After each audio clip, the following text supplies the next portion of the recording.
నమస్తే, welcome to Disha TV. గురువారం హైదరాబాద్లోని సిపిఐ ఆఫీస్కు దేవ్జీ, మల్ల రాజిరెడ్డి తదితరులు వస్తారని వార్తలు వచ్చాయి. దీంతో తెలంగాణ రాజకీయాల్లో కొత్త చర్చ మొదలైంది.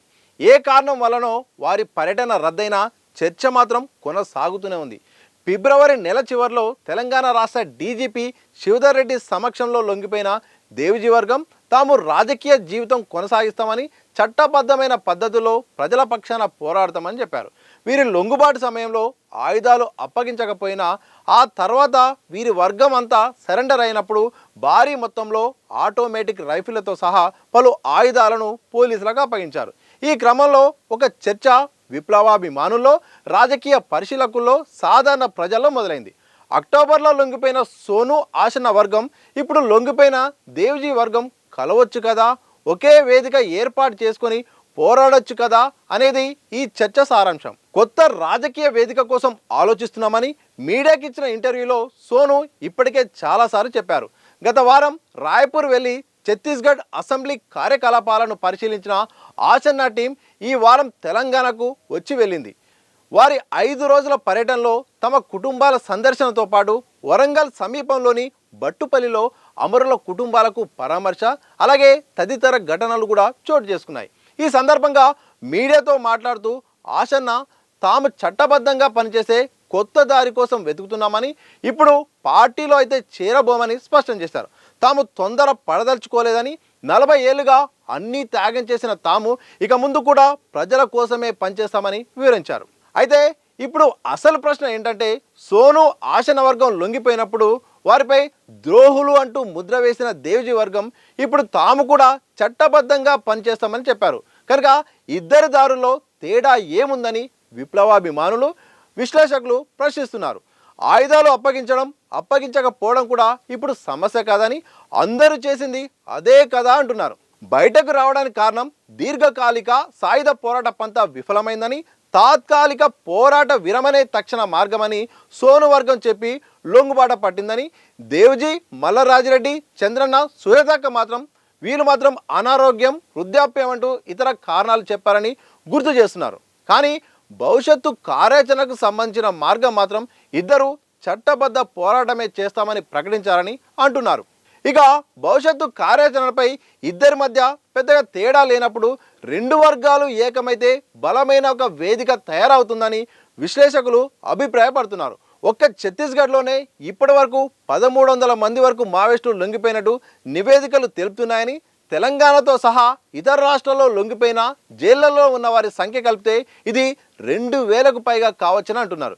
ఇంతమంది పూర్తి కాలం పనిచేస్తూ ఒక రాజకీయ పార్టీని లేదా వేదికను ఏర్పాటు చేసి నడిపిస్తే తక్కువ టైంలోనే ఒక బలమైన శక్తిగా ఎదిగే అవకాశం ఉంటుందని ఆశాభావం వ్యక్తం చేస్తున్నారు. మరోవైపు దేవ్జీ వర్గాన్ని తమ ఆఫీస్కు ఆహ్వానించిన సిపిఐ, సిపిఎం, సిపిఐ ఎంఎల్ గ్రూపులు కనుక మాజీ మావోయిస్టులతో ఏకమైతే దేశ రాజకీయాల్లో కీలక మార్పు వచ్చే అవకాశం ఉంటుందని విశ్లేషిస్తున్నారు. దేశవ్యాప్తంగా కాంగ్రెస్ బలహీనపడుతున్న పరిస్థితుల్లో ఇది మంచి ప్రత్యామ్నాయంగా మారవచ్చని కూడా అంచనా వేస్తున్నారు. తెలంగాణ సాయుధ పోరాటం నుంచి నక్సల్బరీ, శ్రీకాకుళ పోరాటాలు, ఇప్పుడు మావోయిస్టుల దీర్ఘకాలిక సాయుధ పోరాటం ఓటమి చెందిన తర్వాత అన్ని కమ్యూనిస్టు పార్టీలు కలిసి ఒక దారి కోసం అన్వేషించడంలో తప్పే ఉందని ప్రశ్నిస్తున్నారు. సోను ఆసన్న, దేవ్జీ వర్గాలు ఈ కోణంలో ఆలోచించాలని, తమ మధ్య ఉన్న ఇతర విభేదాలను పక్కన పెట్టి ప్రజల మేలు కోసం కలవాలని కోరుకుంటున్నారు.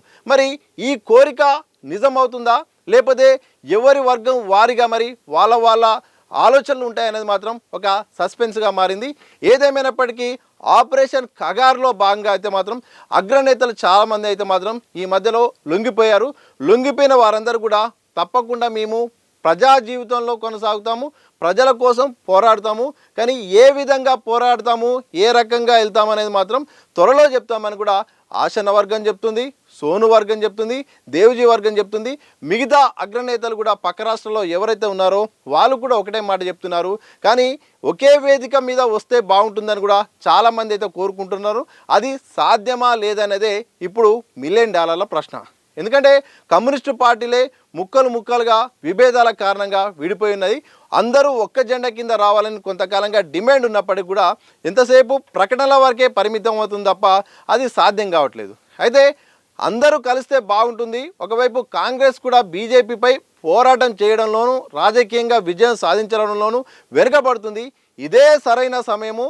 మాజీ మావోయిస్టులందరూ కలిసి ఒకే వేదిక పంచుకుంటే దానికి కమ్యూనిస్టు పార్టీలు కూడా కలిసి అందరూ కూడా ఒక వేదికగా ఉంటే మాత్రం బలమైన శక్తిగా ఏర్పడుతుందని కూడా కొంత విశ్లేషణ కూడా వస్తున్నాయి. దాన్ని మరి నిజం చేస్తూ మరి అందరు కలుస్తారా, లేకపోతే విభేదాల కారణంగా ఎవరి దారే వారు చూసుకుంటారా, ఎవరి వర్గం వాళ్ళలాగానే పనిచేస్తుంటారా, లేకపోతే రాజకీయాలకు దూరంగా ఉంటారా అనేది మాత్రం కొంత మాత్రం ఒక సస్పెన్స్గా అయితే ఉంది. త్వరలో మరి ప్రకటిస్తాం, త్వరలో ఒక నోటు విడుదల చేస్తాం, త్వరలో మా పంత ఏందో చూపిస్తాం, త్వరలో తప్పకుండా చేస్తామని కూడా ఎవరికి వారే ప్రకటనలు చేస్తున్నారు. కానీ ఒకనాడు మొన్నటి వరకు ఒకే పార్టీలో కొనసాగారు, వివిధ హోదాల్లో కొనసాగారు.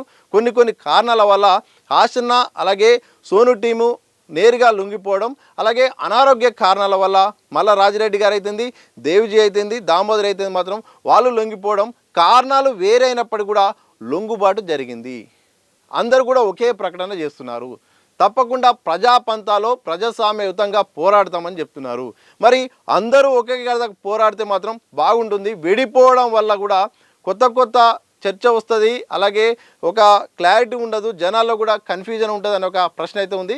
విప్లవాభిమానులు అయితే మాత్రం ప్రధానంగా కోరుకుంటారు, కానీ అది సాధ్యమా కాదా అనేది మాత్రం భవిష్యత్తులో తెలిసే అవకాశం ఉంది.